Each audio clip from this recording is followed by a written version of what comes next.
We all know that in B2B marketing, convincing and demonstrating to a buying committee that you are the right partner and company of choice is no small feat. It requires a deeper understanding of a company's challenges, the demand triggers, how they buy, how they make decisions, and their selection criteria. So, how can B2B marketers develop the right messaging that speaks to different members of the buying committee? Welcome to this episode of the B2B Marketers on the Mission podcast, and I'm your host, Christian Klepp. Today, I'll be talking to Doug Abbott, who will be answering this question.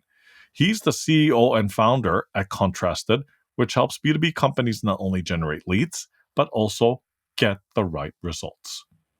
Tune in to find out more about what this B2B marketer's mission is.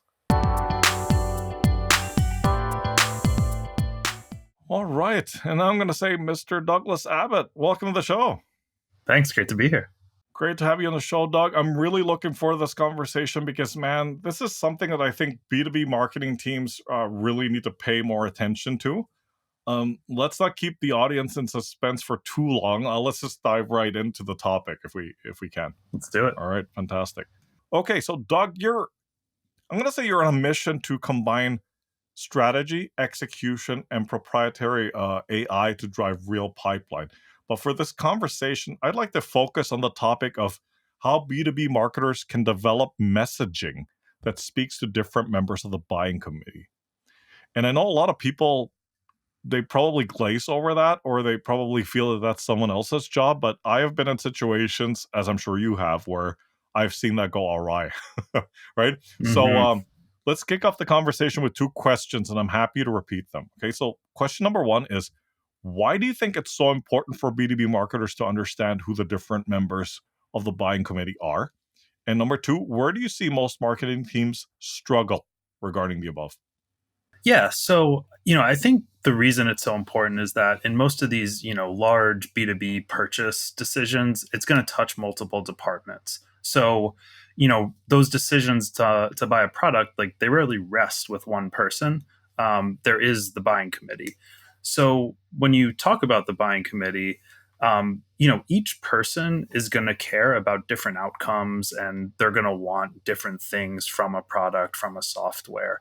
So the CFO might want cost efficiency, the head of ops might want usability, the CIO might care about how it integrates with their current tech stack. So, and I think where I see people struggle is that they will focus on a generic message that might be relevant to an organization, but they're not actually, speaking to the needs and outcomes that those individual members of the buying committee want.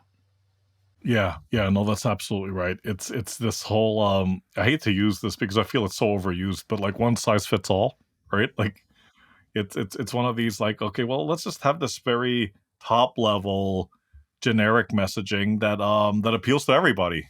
But yeah, guess what? No, It does not. Right? to your point, it's the CFO, one of my favorite people, is going to look at something.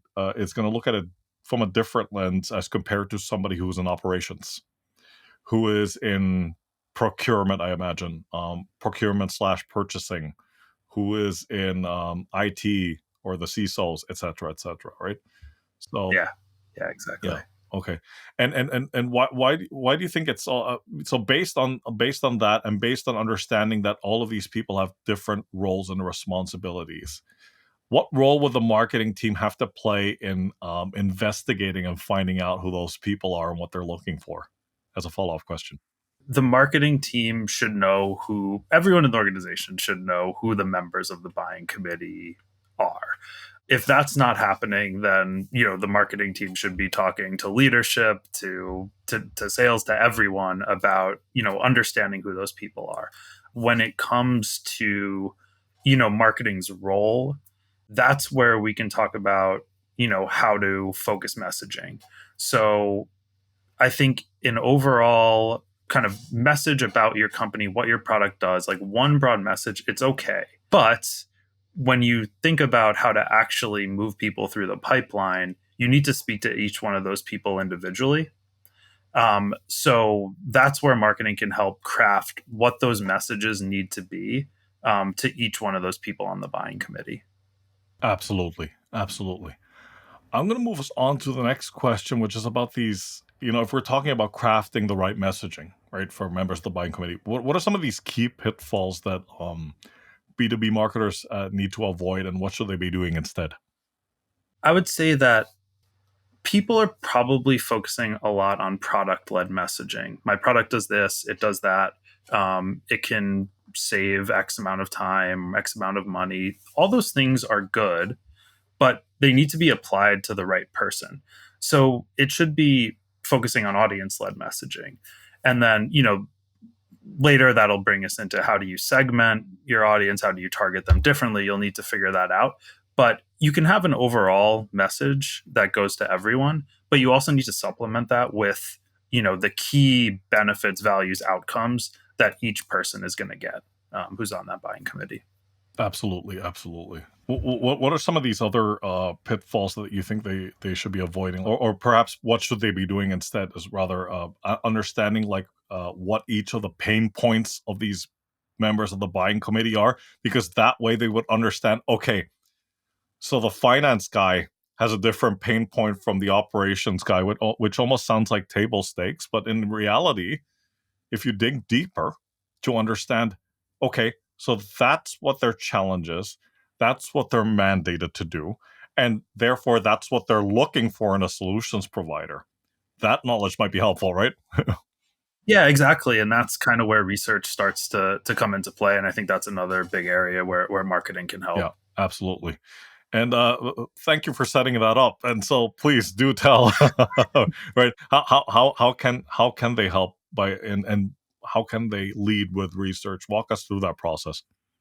Yeah, so I think there's kind of two places to look for research. There's internal and there's external. When you're talking about internal, your sales team, your customer support team, and your customers. There's so much you can mine from that. Your sales team can help understand like which product features or benefits can really light up the conversation when they're doing a demo. Customer support can tell you pain points, how they're feeling, and then you know, most importantly, like your customers can tell you exactly how your product's helping them. And that can be at the individual buying committee member level. It doesn't have to be at an organizational level. And then I think the other is kind of the external. So that can be things like industry trends, industry pain points, regulatory environment. All those things are there, and they can kind of help guide you on how to position your product to solve problems. And then you can kind of look to combine that external and internal research into a coherent messaging strategy, and then start to build out your messaging matrix. Absolutely, absolutely. No, some really great points. I had one or two follow up questions for you, Doug. Just talking about like understanding the customer's pain points and seeing where they're at in terms of like, okay, this is the challenge they're facing. This is also perhaps what was the demand trigger, right? Like this is what motivated them to look for this specific product or solution, and based on that, they're trying to look for the right service provider and determine which one of these service providers then fits within their specified criteria. Um, would it also make sense? And I know this is harder to do because believe me, I've gone through it. But like, would it also make sense to interview, if possible, clients that perhaps churned, clients that are no longer using the product because they were not satisfied? And I know that's a much more complicated conversation to have, but it might also be interesting to understand like this is the reason why we stopped using the product. This is the reason why we weren't satisfied because it's also about the continuous improvement of said solution, right? So Yeah, definitely. I mean, I think that's super important, like even beyond the marketing use case, just in terms of like how an organization's functioning. Is it the customer service that was the problem? Is it a specific feature of the product that was a problem? There's so many things there. So really understanding just why someone would churn would be really really key for the organization. And then I think you can address that through product and then start to work it into your marketing copy as well. yeah, yeah, no, absolutely, absolutely. Walk us through this a little bit, like in terms of, because we know that it's important to do this customer research, right? And it's important to like determine, okay, how do we craft this messaging that appeals to the different members of the buyers committee? Theoretically, that's exactly what we should do. And yes, absolutely, you're right. Let's go ahead and get it out there. But from my own experience in reality or in application, that could be a very complicated logistics exercise, right? So Yeah. walk us through, just based on your experience, how should marketers and the other departments, because they need to work in tandem with other teams, right? They shouldn't be like doing this in isolation. Yeah. Walk us through that process. Like, how should they go about doing that research? How do they get buy-in from the other departments so that they feel invested in as well? That it's not one of these like, oh gosh, here's marketing again. What do they want this time? Right? Like, leave me alone, right? When you kind of start off, and get buy-in from the other departments, take them along on the journey and make sure they understand it's for everyone's benefit, not just for marketing's benefit. So for sales, as an example, they, you know, ask them when they're on calls with prospects, who's on the calls, what's the positive things they're responding to, what's the negative things they're responding to. And, just say, we're trying to make your sales calls actually easier because we're going to message the positive benefits to prospects, and they're going to know all this coming in. And we're going to address the things they're concerned about before you even talk to them. So that isn't something you have to spend time talking about. That's just kind of like one example for the sales team, but you can do that across the organization, and hopefully everyone kind of sees the benefit in that. Yeah, yeah, yeah. No, absolutely, absolutely. Um, Based on your experience, how can developing the right messaging for the different members of the buying committee, a strategically position companies against their competitors, and b influence and help members of the buying committee to make an informed decision? I think the strategically positioning yourself against competitors is a really cool one. I'll just say one of the things we're doing internally is, like, we have a tool, and what it does is it kind of looks through all of the review sites, G2, Capterra, kind of all of those like B2B review sites, and it kind of parses the data and separates it into positive and negative themes for the product and for customer service. So what we do is, we can run that for, you can run that for your company, and you can run it for your competitors. So then you can kind of start to see the differences. So if you start picking up a trend that, your competitor doesn't have very good customer service, you can start to include that in your messaging as, a real differentiator, and potentially try to poach those competitors clients, or if someone's deciding, they can hopefully choose you. But yeah, it can be a real strategic differentiator if you can find something that you're particularly good at and your competitor is not good at. And then I think, on the second point, in terms of influencing the buying committee, every member of the buying committee is going to need their concerns addressed before they sign off on a deal. So the faster that you are, addressing those concerns through your marketing materials, through your sales teams, through your messaging, the more velocity your pipeline is going to get, and the faster you're going to close deals. Absolutely, absolutely. You touched on something that I wanted to go back to. Like you mentioned that you have this tool that helps to review a lot, not just the company's website, but competitors' websites as well, and it helps to separate like positive from negative reviews and so forth. Um, when it comes to like research and perhaps even crafting messaging, I mean, like, look, we are in 2025, and I can't help but ask you this question about AI, right? How has how has AI helped to make this process more efficient? And I'm trying to be careful about the way that I word this, because I'm not trying to imply, please use AI as a shortcut, right? That's not what Mm-hmm. I'm implying at all. But like, just from your experience, how has that helped? How has AI helped you, and your team to craft this right messaging for the buying committee? The thing I like about AI is when it's done right, it enables us to do things we wouldn't have had the time to do before. So our team would not have had the time to look through hundreds and hundreds, if not thousands, of Capterra reviews and G2 reviews and put them into boxes and summarize and do all those things. But AI can do that. So, as long as you can kind of get something purpose built for, an AI purpose built for something that you actually need and is going to deliver value to you, I really really like it. So we've been able to do that and really do these competitive analysis that just would have taken either too much time or would have cost tens of thousands of dollars to have a research firm do it. So that's where I see the benefit. I think the thing you have to watch out for is like the kind of do it all AI sort of things. Like you don't want to just like go to a chat GPT box and say like, hey, can you summarize all the reviews of Capterra and on for it's just not gonna do it, right? But if it's done with built properly with good prompt engineering and it's repeated and tested, it can be a huge value. Yeah, that's a really great point. But I wanna go back to that, Doug, because you brought up a very important topic. I was in fact just asked the same question about an hour prior to this recording. Um, Yeah. what's the danger of using something like ChatGPT um, to craft this messaging that appeals to the buying committee? Like, what's the danger in doing that? And how do you address, and I'm sure you've gotten this question from prospective customers, right? Like, why do we need you guys to develop the messaging when we can pop this into ChatGPT?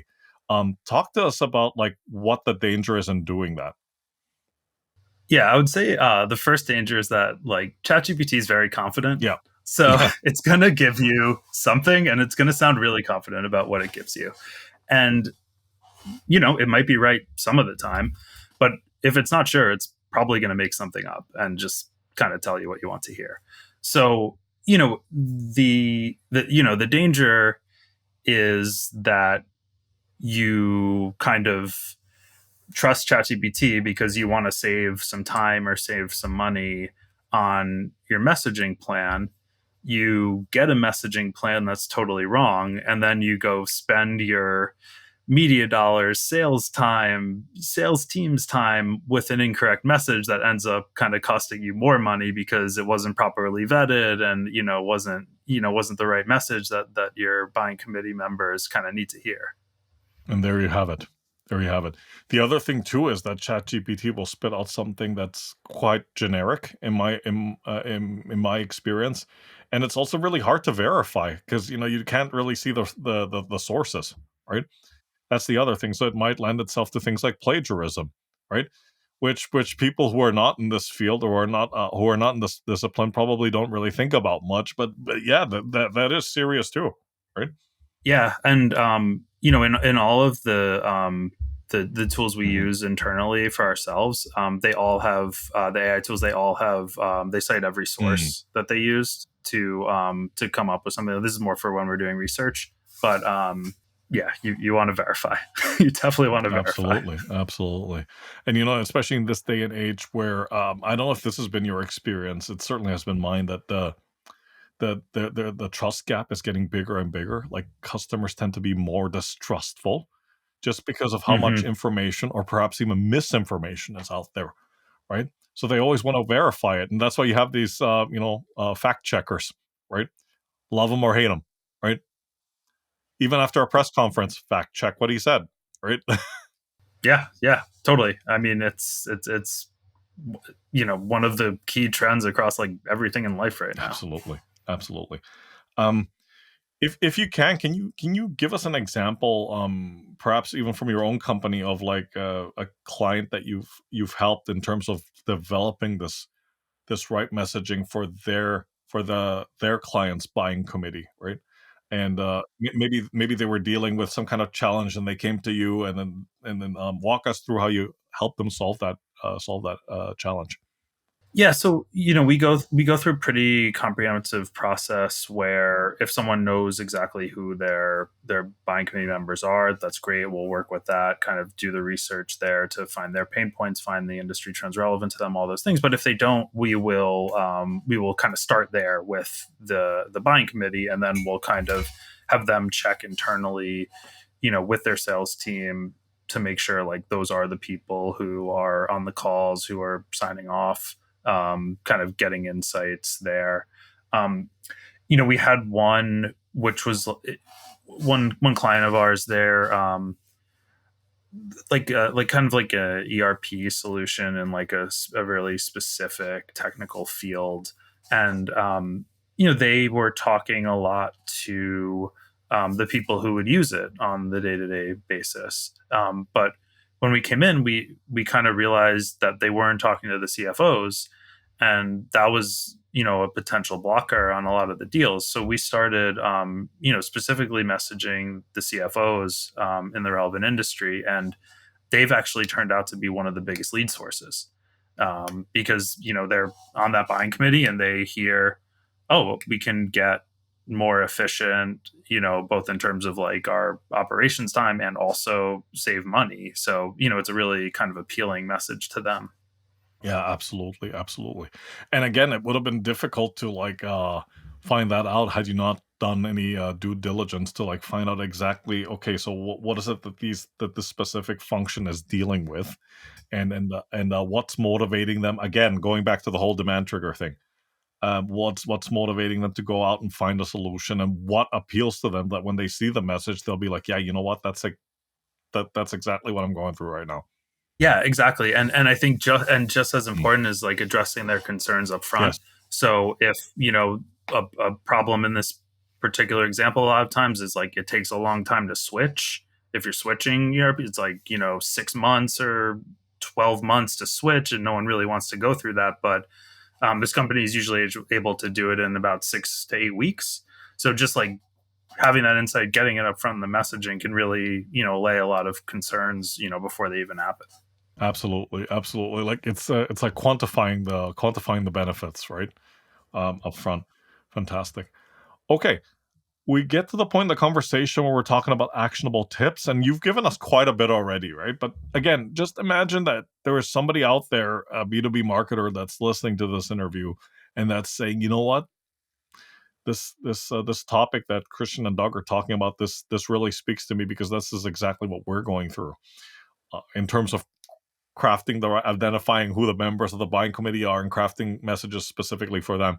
What are, like, based on everything that you've said, if you were to recap it like into 3 to 5 points, what would you say they can do right now to take action? Yeah, I think one, if you aren't clear on who the buying committee members are, raise that with sales leaders, leadership in general. That's kind of a code red. Like companies should really know who's the members of their buying committees are. I think once you know that, what I would do is try to talk to two or three people with the job titles from those buying committee members, who are your customers. So interview them if they're happy to do it. Maybe offer them a little something, like a little like discount or something, just, something, if you need to. But try to understand what pain points your product's solving, and also if there's any outcomes that they've driven from the use of your product, because that can lead to a case study. It's super compelling. But yeah, that would be kind of the first thing, is to talk to them. I would also talk to sales, and I would say, okay, we have these members of the buying committee. Are they all on the phone with you? When you're talking, when you're trying to close a deal, what are both, what do they respond, what does each one of them respond to positively and negatively? And then are there any kind of like features or portions of the sales demo that kind of make the light go off? Kind of get the insights from your customers and your sales team. If you can, do that external research on industry trends, pain points, those sorts of things. um, then you can start to build a messaging matrix.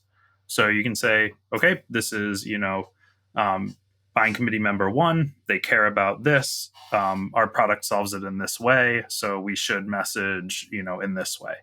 And then once you build that matrix, kind of audit your current marketing materials, assets, and everything, and see kind of what you have that would align to basically those line items, and what you would still kind of need to build or need to kind of create. And I guess it's also really important to test that messaging, right? Like it's not one of these, like I used to call them the internal high fives, where like everybody internally goes, "Yeah, that's the right messaging," and then you take it out and it's like nothing, right? Yeah, every messaging, A B testing is super key, and that can be on everything from like just a basic kind of text like headline to the asset you're promoting. If you're promoting like a case study or a white paper or something else, testing is always really important. Absolutely. Absolutely. All right, sir. Get up on your soapbox. What is a status quo in your area of expertise that you passionately disagree with, and why? Yeah, I think I touched on some of this Yeah. already, but I kind of want to talk about AI, Yeah. and because I hear a lot of both. AI is going to replace all marketers, and AI outputs are garbage. And to me, both of those are wrong. Um, for me, AI should be used for the things AI is good at: speed, scale, repeatable tasks. But humans still need to be in charge of the strategy, especially if that part of the strategy is telling AI what to do. Um, you know, Again, for me, like the best AI is niche, it's purpose built, it's for a specific task. I don't think that there's any AI that can come in and run a company's whole marketing right now. Like you can't just like go in, say, hey, run my marketing. That's not going to work. But I do think it's very possible for an AI to, you know, be great at research, or be great at looking for insights in a data set, or coming up with a content strategy if it's given the right parameters. So I think I am uh, very in the middle of AI is horrible and is going to replace everyone, and can do everything, and AI is horrible because the outputs are garbage. I am kind of firmly in the middle of there's some good, there's some bad. It just needs to be used the right way. Yeah, absolutely, absolutely. I mean, I always tell people like, look, there's a time and place for AI. Um, I think to just completely reject it is foolish, because it's creeping into every Yes. industry, right? It's not just marketing. I mean, Yeah. it's creeping into law, it's creeping into healthcare, right? Like, Yep. I don't know about the US, but like a lot of the banks over here in Canada, when you call the hotline, that's AI. How can I help you Yep. today? And then you have to you enter. I'm not going to say a prompt, but like you talk about what it is you want to do, and then they put you into that designated like channel or waiting line, right? And it takes about like 20 minutes to actually get a hold of a real person, right? So Yeah, I'm just pressing zero, operator. Yeah, correct, correct. Or even yeah, like these chats that you see on websites, right? Like that pop up, right? mhm. These, how can I help you today, Doug? Right? And then it gives you the options, right? I mean, all of that's AI. So I mean, I feel for certain tasks like that, I think it's okay, right?